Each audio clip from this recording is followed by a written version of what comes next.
Have you ever wondered about the ripple effects of regulatory changes on the sharing economy?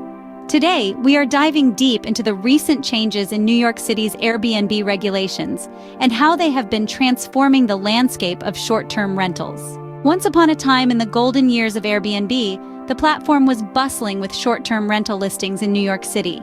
However, a new law banning whole home, short-term rentals, and stays with more than 2 guests has turned the tables.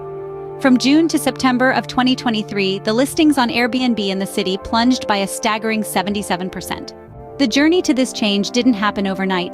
The regulations were adopted back in January of 2019, but a series of legal actions delayed their implementation. The city's main aim with these regulations was to prevent apartments from being used as de facto hotels, addressing concerns about housing scarcity and buildings feeling like hotels. But as the saying goes, every action has an equal and opposite reaction. The regulations have caused a domino effect, leading to homeowners considering selling their properties, particularly the owners of townhouses and multifamily properties in Brooklyn.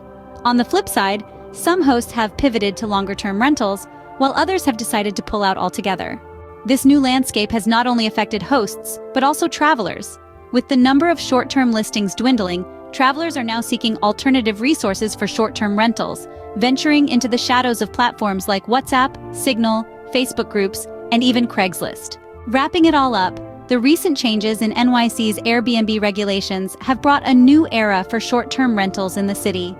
The landscape has changed drastically, with a steep drop in Airbnb listings, a shift in the real estate market, and a rise in alternative, albeit shadowy platforms for short-term rentals. The impacts of these changes are far-reaching and are being closely watched, not only by New York City but also by other cities worldwide considering similar restrictions. This is indeed a fascinating case of how regulatory changes can transform an entire industry. And as we continue to navigate this evolving landscape, one thing is clear: the sharing economy is in for a wild ride.